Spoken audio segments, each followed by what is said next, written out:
السلام عليكم.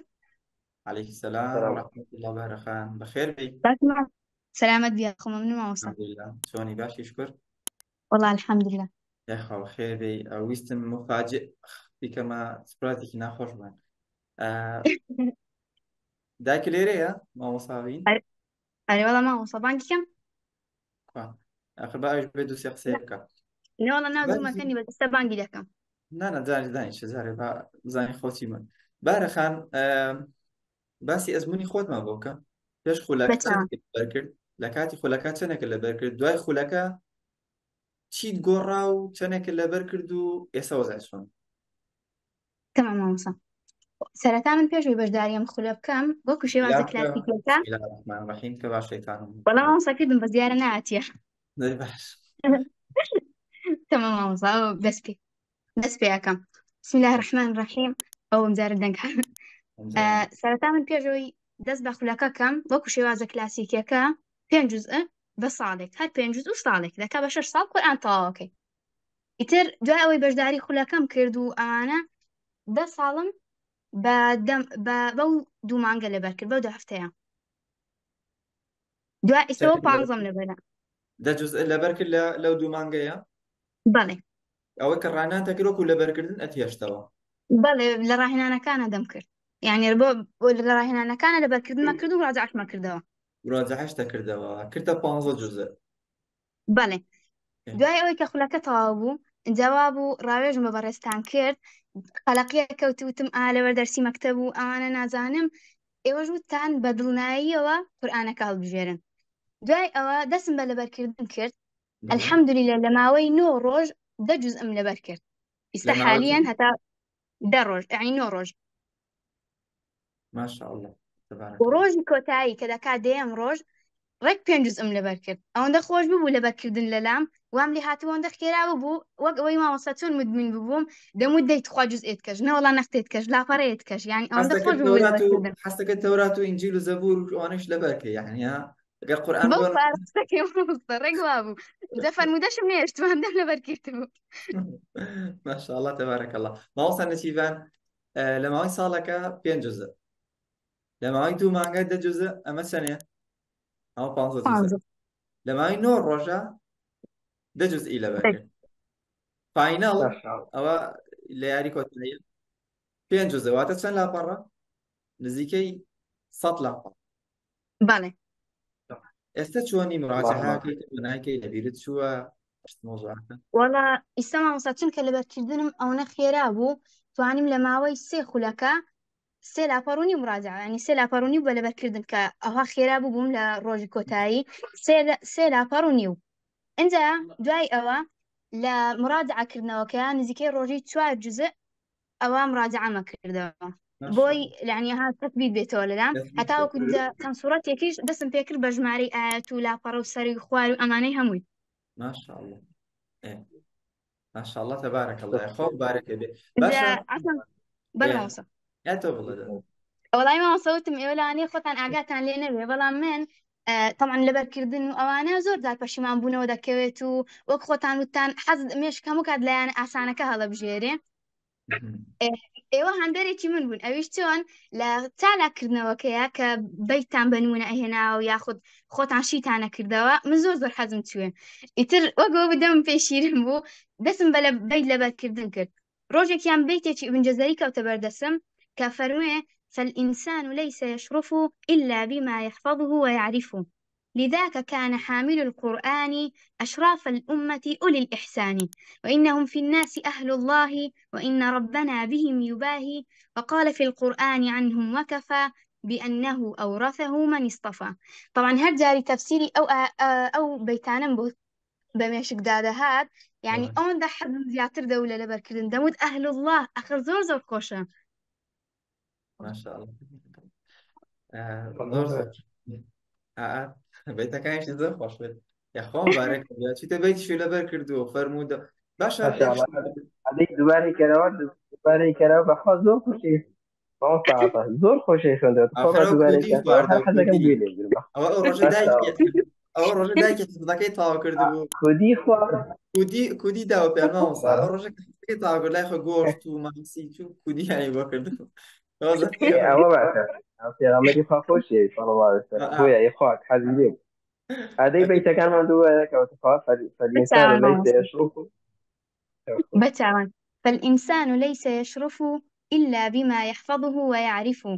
لذاك كان حامل القرآن أشراف الأمة أولي الإحسان، وإنهم في الناس أهل الله، وإن ربنا بهم يباهي، وقال في القرآن عنهم وكفى بأنه أورثه من اصطفى. زو كنت يتكشي ما بلام شاء الله أون دز بزر تأثير حتى لبرم كيف ما شاء الله تبارك الله موفق بي يا ربي. أي تو لو نترسي الروجي سيلا برا زياتر نكيت أتود لبير مسيته وشون قيشتا أو إيكا جزئيك ودوان وأمانة لبركيت وشمبان جالا برا لبركيت بس عليها بله. خيال بوي. زي طبعا خوي عبير ما كردوا روجي جزء، يعني دمت بس روجي جزء ببانزا روج أو بانزا جزء أكيد كر لبرمكا بتمام لبري كم طاوي دكم. والله دواتر ما وصفوتان أو مسجد دوباره خوتان هم دركم بون أو مسجد نارتان لكوتايا كين وسيبوتان كين على قرية ولا إخوة جورا يتر أوا لم يشكم نسرعه ها تون اللي دايم سعد لبيشم بو أو لبيش تاون بو هر ئەوم بۆ دەکەوتەوە پێش هەر جاری لەبەر مەکرد وتم چێ ئاگای لە دەقەیتکەی منە ناوەڵە با لەبەری کەم ناوەڵە با زیاتر لەبەر کەم هەتاوەکو لەبەر عنی وام لێ هات وەکو دەڵێم مدمن بووم یعنی ئەو پەشیمان بوونانەوە وەک درعێکم لە پێش خۆم دانابوو ئەوانە کەمتر بۆم دەهاتن. إن شاء الله خواهي جورا قد تشمعين خاطر جيان تو مبارك بيتك بيش براتك بولي دوانزا تو بقرآن وبرشتي. ئارە وەڵام جا خۆی ئەوە وەسە پێش ئەوەی ئەو خولە دەست پێ بکە ئەوە خەونێکی من و دایکم بوو ینی دەمت جا خۆش لامی سێرتر باوەڕشم نەبوو ئەوە بێتە دی بەس دەمت قەینە ئەخرنا ڕۆژێ دێ هەر من لەبەری دەکەم پێش بۆلی دوانزە بچمە کولیە ئیتر الحەمدوللیلا لەبەرم کرد و جا لە هەمووی سەیتر کە خۆی دەموت لەبەر دەرسی مەکتەب پێم ناکرێ لەوانەیە پێم نەکرێ قورئان لەبەرکەم کەچی داوای کە لەبەرشم کرد کاتێکی یەکجار زۆرم ماوەی بۆی فلاشکارد و نەخشەی زەینی بۆ مەکتەب و بابەتەکان هەمووی تێبگەم و يعني ئەو زۆر خۆش بوو. ڕاستە زۆر ڕاستە. خوا بەرەکەتێک دایکە بەچەنە قورئانی حفظ کرد وەختی خۆی 10 ساڵ 10 ساڵ دواتر بەڵێ لەبیری 3-4 ساڵا بزان مڕاجعە ئەو شتی نەکردەوە نزیکەی 3 ساڵ مامۆستا لەبەر نەخۆشی و ئیتر ئەمانە پێی نەکرا هەر هیچی مڕاجعە وشت بکاتەوە دەکاوەک لە بیرچوونەوەیەکی لێ هاتبوو بیرچوونەکی کولی بوو دواتر بەچەنێک لە گروپی دووەم حفظەکە هێنایەوە لەبەری کردەوە 17 ڕۆژ 17 ڕۆژ. بەڵێ موفق بن يا ربي بركة دار بن يا ربي. طبعا مامۆستا لەوەشە جیاوازیەکێ ئەو ئەزیزانەی کە لێرن هەوڵدەن کەعنی خۆیان مقارنە نەکەن ژیانی خۆیان مقارنە نەکەن بە ژیانێکی تر ئێستا بۆ نمونە من کە دایکم لەبەری کرد ئەو دەبووە لە سعات 4-5 دەبووە سواری بەیانی 5 بەیانی بەخەبەر وایە بۆی بیتوانیا کەچینە وەڵام من لە سعات 8 ئەنجە بە دواوە دەستم پێی دەکرد ئەها ینی خب لێک ماڵی شابووین هەمان ژیانیشمان هەیە بەڵام نەدەکرا ئەو جەدوەلی خۆی هەبوو من جەدوەلی خۆم هەبوو. والله بالضبط يا أخوة وفق بن بركة هذا أما زور جوانا مقاهين خود نكي بكسيكي تر. بەڵێ جە خۆتان واتان تو مامۆستا من وامد ڕاستەکە مامۆستا مە لە ئاخر مامۆستا قسەکانی چالاکردنەوەیەکەوە دەڵێم و حتا شتێکی تریش هەبوو کە دەدوت ئێستا ئەوم دەڕاهێنانە دانرا کە ئەو قسەتان وت حتا ئێستا بۆ مەکتەبیش بەکاری دێنم کە ئێستا دەکرێتەوە وتان کە دەڵێ ئەوەن دەڕاهێنانە بکەن ئێوە هەوڵدن زیاتر بکەن یعنی ڕەحم بە خۆتان مەکەن هەتا پێتان دەکرێت زیاتری کەن چونکە ئەو عنی ئەو ڕاهێنانان دەتگەێنێتە ئەوەی دەتەوێ اینجا من حتا لە قورئانەکەش دەم و دیاڵە دەی ئەمڕۆ جزئێک نەوەڵە دەیکەمە جزئێک و نیو دەیکەمە جزئێک و 2 لافەڕ ئیتر وام لێ هات بەرەبەر ڕۆژانە زیادم دەکرد. بارك الله فيك. هین بەکەس نەوت بەرنامە بۆدا ماوەسە نسیبان بەکەسی نەوت بەرنامەم بۆ داعنێ و نەزانم چەند جار دووبارێکەمە خۆت ڕۆشتیت وەکو شێر ئەوڵە جوڵەماسە پێم عیب بوو بڵێم بەرنامەدانێتم جاخۆ جارێکیشتان ئەوشتان وتەوە وتان ئاخر تو چۆن نەوێ بە من بڵێ بامەسەوەرە جەدوەلم بۆ دانی من چی ئیشم بە ژیانی تووە خۆ من لەگەڵ تو ناژیم یا من لەناو عنی لە ژیانی توانیم بۆی ئەو قسەیە وتم عنی عیبیشە ڕاستەکە خۆ لەگەڵ منانیت کەواتە دەبێ هەموو شتێک خۆم بم. تۆ زانی چۆنە تۆ لە مەریسەکانی ماوەسە نەسیبان نەبوو بێڵەیەکێ لە کێشەکانی سەردەم بۆ بەرنامە زۆریە لەو مێناوە ئیتر چێر لە خۆی سالکردنەوە تر شوخێتیەوە درێژ خۆتە مامۆستا لە ئێوە پەرتی دەکەینەوە. ئای چۆن سەیریکە وەڵی ئەمە زۆر جوانە فەهم لە ماڵسەیمان فەهم لە شتەکان جاری وا هەیە ئەوێت نصف چی سؤال جوابی نصف فهم الجواب ئەجا قسە زۆر مهمە من کە ئەچوومە سەوەرەقەی امتحانەکەمت بە قورئان نازانم تۆ سەیریکە ئەم نایزانم نۆ پرسیارە زانم من نایزانم لی تێگەی ئەم خوێندە وەڵا بۆ شەرەکەم نایزانم ئەوش بابەتش استفادەی نەبوو بەڵام سەیریکە لە ماڵێکا بوون دایکی قورئانەکەی تاوا کردو بە دایکی ناڵەکەی هەڵسمۆکەی نەیکەن هەنێک کەس دێ بۆ لاڵێ مامۆسانێکی بان من ڕۆبۆتێکم كاتم بودانه برنامج بودانه آخر يا حبيبي يا حبيبتي والله أنا لا أعرف كيف تعيش كيف تنام كيف تقعد نازانم يعني شلون أجي شلون أم زور جنبه تشيتر هي لو تشيتر أزمون طبعا مامۆستا لە کاتی ئەوەی کە 5 جوزئم بە ساڵێک لەبەر کرد من یەک کتاب نەخوێن بووە طبعا یەک کتاب ناوچەکمە دەکەم نەبوو هەر یەک کتابیش تەنها ئەگەر تەقریری شتێک کەوتوبە بەردەستم لە ڕای خۆ شتێک مەخوێندەوە طبعا دوای ئەوە دوای چالاکردنەوەکە بۆ من زیاتر کتێبی دەنجی دەگونجێ ناتوانم زۆر کتێب بخوێنەوە زیاتر دەبێت جۆڕاگرم ئەوە يعني ژیانم وای دەوێت لەوەشە فەرقمان هەبوو لەگەڵ دایکمە ئەو ئەگەری هەبوو خوێندنەوە بووە بەڵام بۆ من نەدەکرا زیاتر کتێب جۆرەگرتن بوو ئەوێژ نزیکەی کتێبی چەند 2-3 سعاتیم تەواو کرد کتێبی 16 سعاتی کتێبی 7 سعاتی هەمووشی لەگەڵ حفظی قورئانەکە یعنی تەواوم کرد ئەوانەیە ما شاء الله تبارك الله شتانە من نەزانی من استفادە لێ بکەین سیروانی نانەیە کۆمپانیان داناوە لە کابرا نووسنەوە خاصە والله ئەوش زۆر جوانە دەستەکان عنی کۆمەڵی ئیشی ئیزافی تریشێت کرد ئەی طبعا يعني والله مامۆستا ئەخر کاتم زۆر بۆ ئەو کار نەدەکرا باش مامۆستا من لە کاتی دەڵاتە دروستکردنە ئەخر چی بکەم دانیشم ئەوها يعني شتێکی لە جۆم نەبووە ڕێک دڵم دەتەقی وا دەوا ئیلا شتەماعی بکەمە جۆم لە کتێبێ بگرم جوان ئەی کاتی لەبەرکردنتە کرد گومان و چۆن بەرامبەر لەبەرکردنەکە چۆن لەبەر دەکرد يعني چۆن مامۆستا يعني کە تۆ من ڕۆژانەم هەموو لاپەڕام مقدارانە لەبەرە کرد بەڵێ چۆن لەبەرکردنەکە دەگریستە کابرا ئەڵێ وەڵام من بۆ نمونە 7 لاپەڕ لەبەرکەم لە بیرم 20 لاپەڕ یا 30 لاپەڕ ئەو چۆن لەبەرکرد بام شوە لەبەرکەم والحاصل تۆ خۆت تەسەوراتت بۆم حفظ چۆن بوو يعني مامۆستا لەبەرمە کرد ئەموت ئەوە یەک جاری تر ئەگەری هەیە پێدا بچمەوە دەنا من زۆر باشی لەبەرم کردە بەس ئەوەیە جە من دام نابوو دەموت مێشک هەمووی ژوورە بەس ئەوەیە یەکێکیان کلیلەکەیم لەبیر چووە بەس هەتا دەیدۆزمەوە دەموت کلیلەکەیم لەبیر چووە هەتا دەیدۆزمەوە يعني جدواوی هەمە مامۆستا لە سوڕەتی ئەتەوبەکەیە کە زۆر ترسام خۆتان قسەتان لەگەڵم کرد لە دوای ئەوە ڕێک زۆر گۆڕانکاری زۆر بیرکردنەوەم گۆڕا ئەو بەهرەی کۆنە نەماکەوە تۆقی ئیمتیحان چوو بوو هەموو قەلبیە لەرزی دەست و قاتەکانم هەمووی ستار دەبوون ئەوە نەما ئیتر لەبەرکردن ببووە حەزێک بۆ من ئیتر کە قورئانەکەشم لەبەرە کرد دەموت ئەوە زۆر ئاسانە دەتوانێت باشترین شێواز لەبەریکەم ئێستا من کە لەبەرم کرد جاری داهاتوو بەس بۆ ئەوەیە تەمشای ژمارەی ئاەتەکان بکەم ئەگینا من پێویستم بە مراجعەی ئەوە زۆر نییە جوانە زۆر جوانە تۆ پێم بڵێ ئەزمموی خۆت پێشتر لە ئیمتیحان و ترس و لە بیچبنەوە چۆن بوو وەڵی مامۆستانجەوە شاهێدیشم ئەوەندە زۆرە طبعا کە ئیمتحان دەهات بەس ناوی ئیمتحانیان هێنا بە حتا مامۆساکەی تەحفیزیشم ئەوەی لە دەورەکەیە کە دەرسم لەگەڵی خوێن فێر ببوو دەیوت ئیمتحان نییە بەس مامۆستایەک هەیە پرسیارتان لێ دەکا یعنی دەستەواژەکەی دەگۆڕی بۆی من بڵم نەکەمە لەرزین و ئەوانە دواتر چی لێ هات چۆن ئەم ترسە چارەسەر کرد طبعا الحمد لله مامۆستا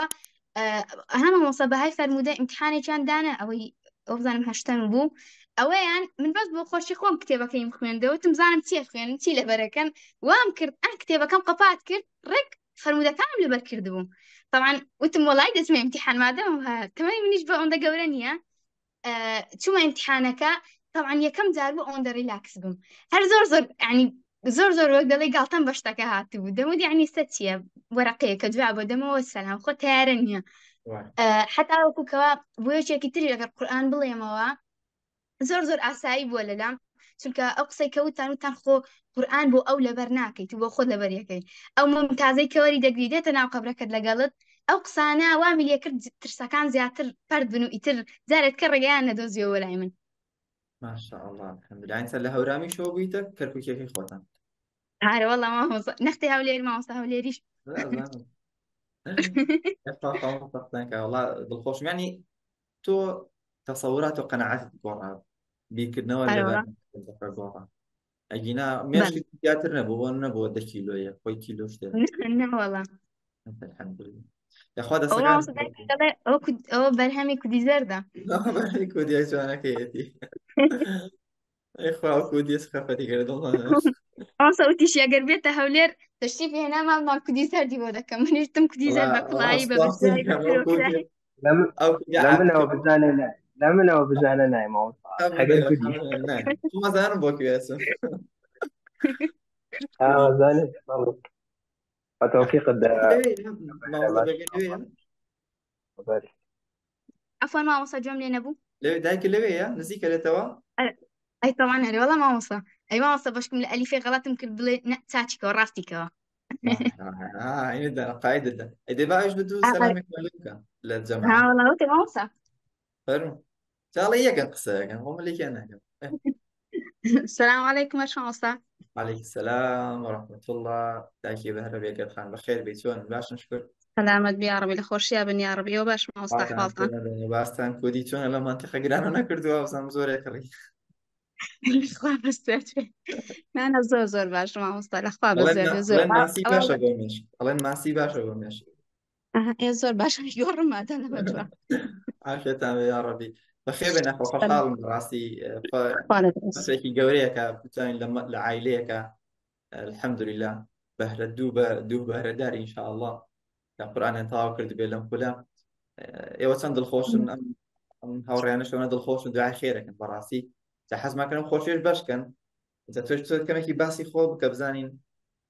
تا ڕۆژی کودیەکە چیت کرد و چی نەکرد قورئانت چۆن لەبەر کرد ئەو مدەی 10 ساڵە دواتر چۆن لە بیری چوو دواتر چیت کردێناتەوە بەڵێ هەروکو بەهش باسی کرد من وەکو تقریبا چۆنێ 10 خەمە ساڵی بیری گارە چۆنێ خەمە بەڵێ دەڵێن پێش بسمیلاک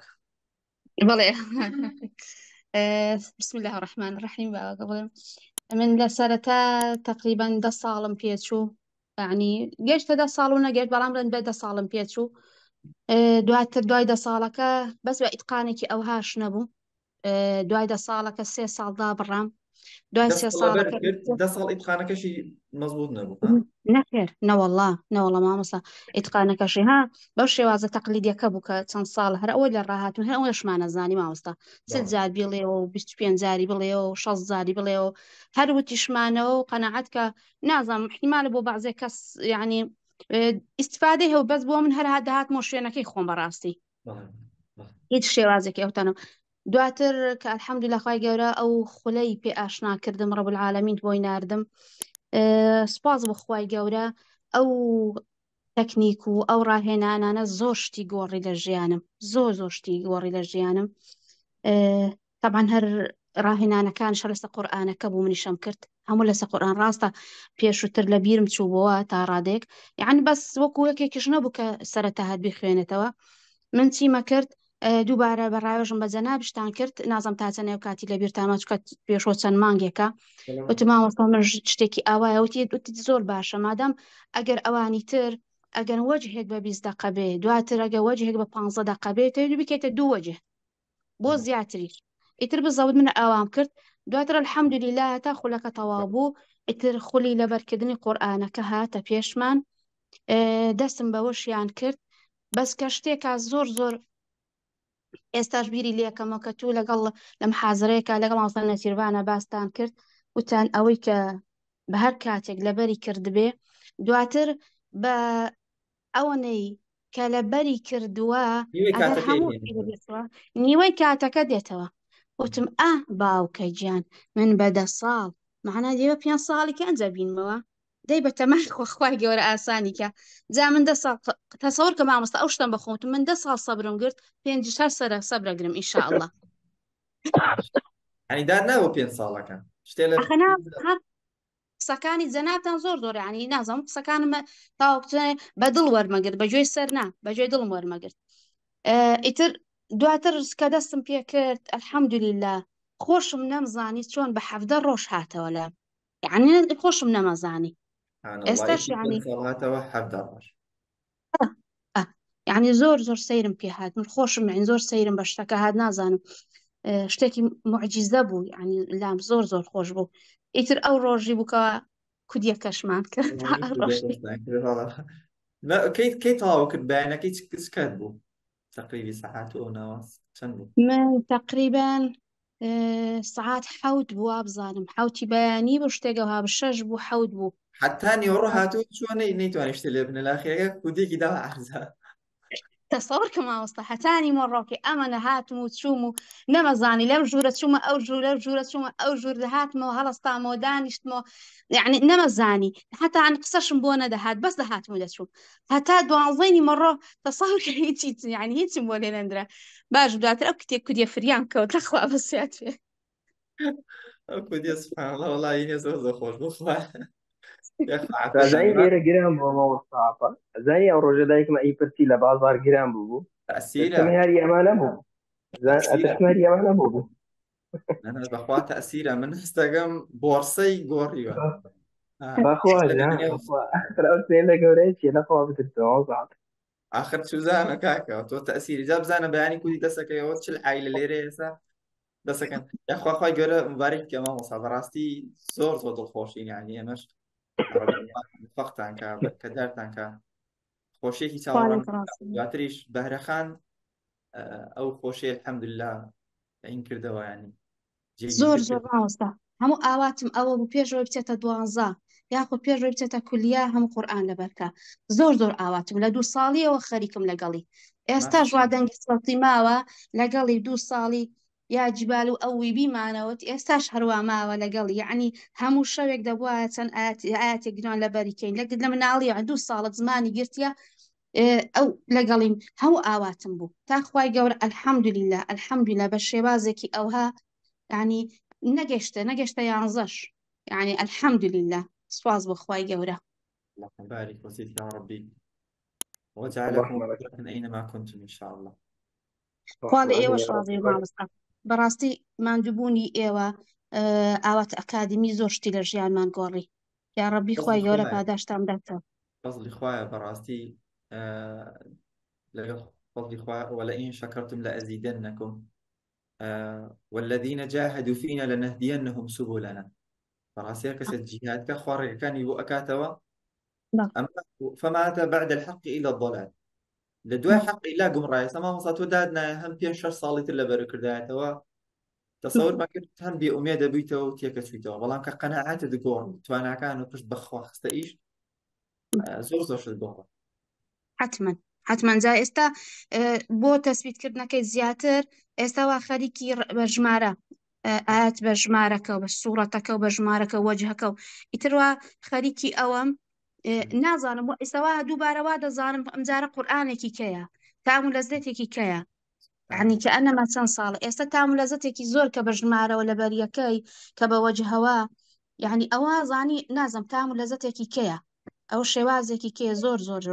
ینی ئەم تام و لەزەتە نازم مەگەر ئینشاڵڵا ئەوانەی کەوا تامیکەن ئەوانەی کەوا ئینە ناویا بژین ئەنجە هەستەکەن بەدەم وەصف ناکرێ بەڕاستی مامۆستا تۆ ئێستا هەر بۆ کۆڵت نەداکە بەس حەفڵەکە بکەیت تەحەدیەکی گەورەتر بە ژمارەی ئاەت و لاپڕۆ ئەمانەوە ئەنێمە زۆر بەڵێ بێگومان ئەروەڵە مامۆستا هەر ئەوەش بوو یعنی هەتا خۆم بێجگەلەوەیکەوە کە بەشداریم کرد دواتر ئەنجاوتم بەهرە گیانوەرە توش بەشداری ئەو کەعنی بێجگە خۆم حەزم کرد ئەو شتێکەوە تەقلیدی خۆم یعنی حتا من لە ژیانی بەهرەش هەموو جارە دەشموت من قەت حەزم لێ نییە ئەوەی کە خۆم تێیپەڕیم بەهرە تو تێپەڕی بەڵام نەمەزان بێت ڕێگایەکی کە تەسەور کە نەمەزانی دواتر کە بەشداریم کرد وتم بەهرە گیانوازام دیتمەوە ئەوەی کە چەند ساڵە دەمت بە شێوازەکەی من نا ئیتر ئەمە وابزانم هەم بۆ تو هەم بۆ من زۆر ئەو قازانجێکی هەیە بۆ ینی ئەو لەبەرکردنی ژمارەیەش دووبارە شتێکی زۆر نییە بە هەر لەو گروپە یاخود هەر لەو لە ئەوە ئەکادمی ئەوە زیاتر ئاشنای بووم زۆر تام و لەزەتێکی هەیە ئەو لەبەرکردنەش بەڕاستی زۆر سپاس بۆ خوایە ڕەبی خوا بەرەکەتی تێکات و سەکەوتتانکە ئینشاءالله بەیەکەوە دەستێک بگرن بۆ بەرزترین پلەکانی باشتی ئینشاءالله